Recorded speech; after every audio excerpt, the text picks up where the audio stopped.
Okey, kali ni kita share pula. Kita nak tukar disc brake Saga Blm. Tukar yang baru dengan disc baru, tu pad kita tukar baru. Okey, cara nak tukar dia senang je. Kita buka dulu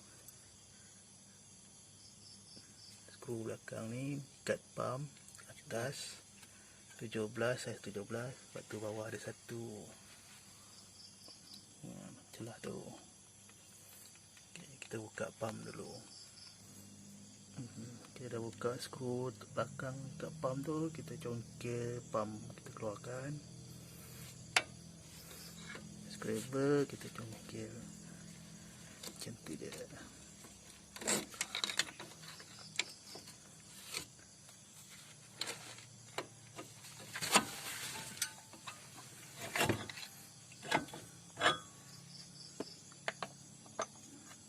Pad pun dah nipis, sekejap lagi kita tukar pad sekali ya. Kita kasih gantung pump brake dekat spring supaya kita senang nak tukar ni. Okey, kita dah siap gantung brake pump tu, senang kita nak bekerja. Tu kita buka skru ni, tu skru ni,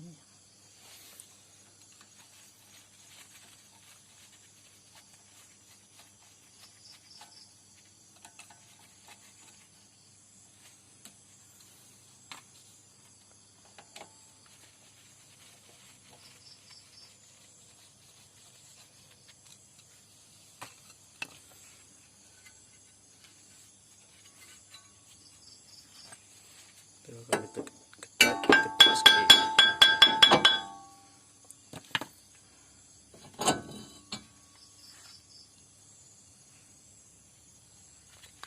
Macam ni lah.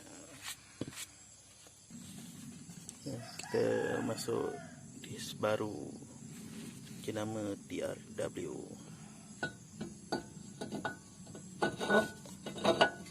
So kita ikat balik skru tadi.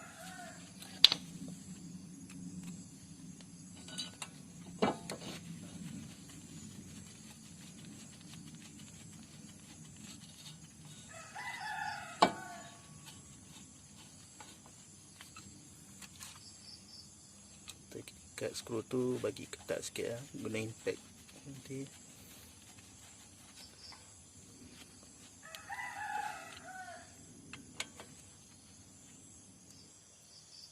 Okay, kita keluarkan pad yang lama tu, kita masuk yang baru.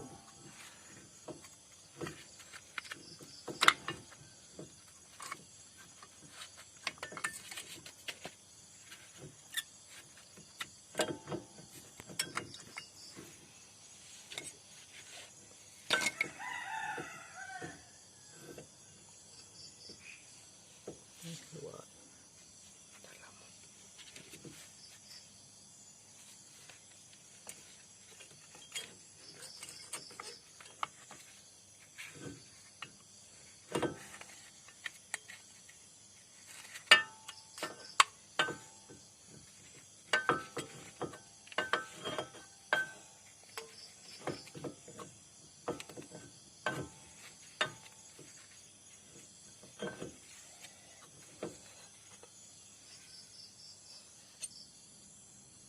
Okay, dah settle masuk pad baru. Lepas tu kita masuk balik pump tu ke disc balik, ikut tapak belakang dia.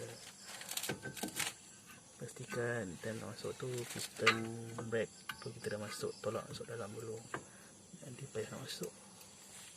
Kita adjust masuk. Okay, dah siap masuk, kita adjust bagi ikat.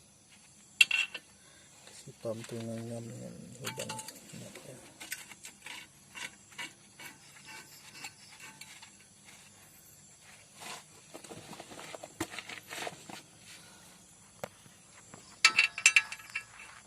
Belah bawah pula.